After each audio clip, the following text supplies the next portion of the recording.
Alright guys, Infinitracks deck versus Dark Magician. It's going to be a very hype matchup, but I also want to mention really quick that I have finally uploaded my Devil May Cry 5 playthrough. This game just came out. It's absolutely amazing. I'll have it pinned down below if you guys want to check it out. It's honestly one of my favorite games of all time, and if you guys want to check it out, you'll have a blast. But anyways, we're here to see some Infinitracks face up against a Dark Magician. This is an amazing Yu-Gi-Oh! Duel, by the way.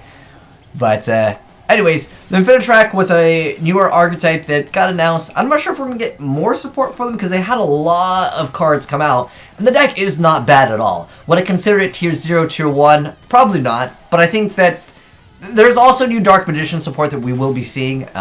The Dark Magic Inheritance, as well as a few new Dark Magician and Dark Magician Girl card support cards came out a while back. And we didn't really showcase them off here. But this is a really cool duel.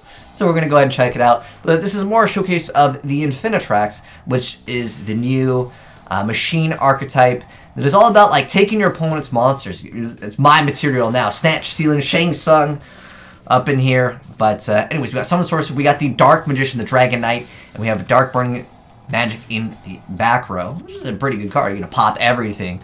But we're going to go ahead and just make a bunch of Exceeds and Link monsters. Their Link boss monster is actually very powerful. I'm going to go ahead and go into a River Storm and then go ahead and just make Colossal Mountain. And when you destroy an opponent's monster, what you're able to do is attach it to his material. Pretty much that's how the Infinitracks archetype works. It's all about that. But yo, Quintet Magician coming out over here, and it's going to go ahead and pop everything. But this card is going to go ahead and save itself courtesy of the other material. But still, with no monsters left on the field, you already know what's about to happen. Or is it? Is the comeback real going to be happening now? We got 2 instant fusions, unfortunately. Yo, the instant fusion target is hype in this deck, dude. It's great stuff. It's a quality meme. But anyways, Infinitracks, the Harvester, are going to be out on the board. Instant fusion, someone on board, pair, Sacroid, and then we have Trencher over here, and that is a machine dupe target. It only has 500 attack, just extra fodder over there. But we're going to go ahead and make it the Goliath and kind of use that and go straight into other extra deck monsters. But again, the whole point of this is to make the Uber monster, the Infinitracks Fortress Megaton Gale. I've seen a lot of variants of this deck, but then we have Earthshaker, and Earthshaker's pretty good. You can attach any number of materials from this card and target that many cards in the field and just destroy them. Basically getting out the 2 boss monsters of the Infinitracks archetype.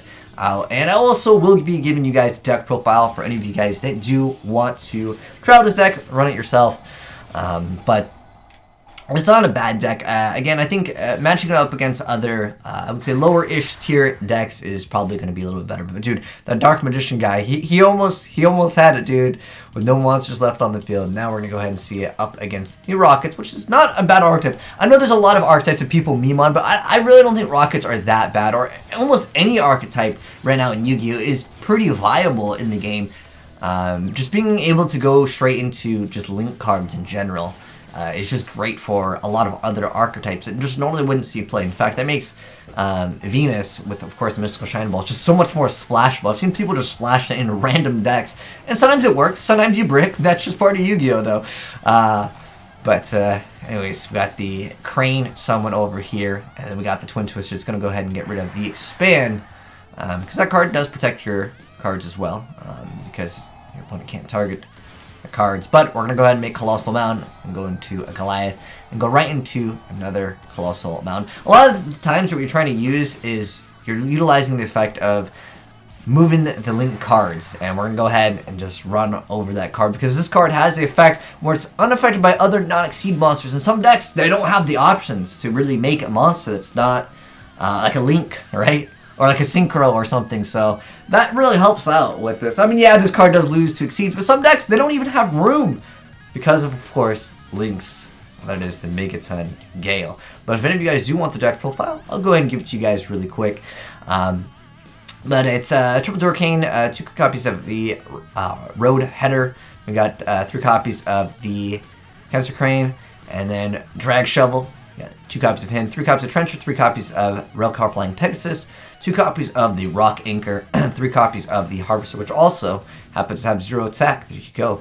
Then we got 3 copies of Instant Fusion. We got Regeki. We got 2 copies of Desires, 3 copies of Machine Dupe, Upstart, Reborn, 3 copies of Urgent Schedule, 3 copies of the Outrigger Expand, 2 copies of Spin Turn, 2 copies of Peristalk Raid, 2 copies of Earthshaker, 2 copies of Colossal Mountain, 3 copies of the River Storm, 1 copy of the Megaton Gale, then we got Platinum Gadget, got Double Header Angler Knuckle, and 3 copies of the Goliath, because he's basically, you make this card all the time, you just go into the other Exceed. But that is it for the deck profile. Shout out to my boy Chad for hooking me up with some of these plays, as well as showcasing off like a pure variant build. But thanks for watching, guys. Like I said, check out my Devil May Cry video. It's, like I said, one of my favorite games of all time, and it would mean a lot if you guys checked it out, because I really like this game, and I plan to do a lot more coverage of it on my other channel, so if you guys want to check that out, it'll be there in the pinned comment. But anyways, thanks for watching, guys. Hopefully you enjoyed the video. If you did, drop a like on it, and if you're new to the channel, hit the subscribe button if you want to see more Yu-Gi-Oh content. If you guys got any cool replays that you want to share, feel free to send an invitation after replays at gmail.com. Anyways, thanks for watching, guys. Peace out, and check out Devil May Cry, because it's seriously like the greatest game ever. And dude, last night it was like the top 3 games on Twitch. It's crazy how big this game has gotten. The hype is real for this game, and it's not just hype. The game is amazing. But anyways, and by the way, I'm not sponsored to say Devil May Cry is amazing. I know I just keep talking about it on my stream and stuff, but the game is legit way too good not to check out. But anyways, thanks for watching, guys. I'm signing out.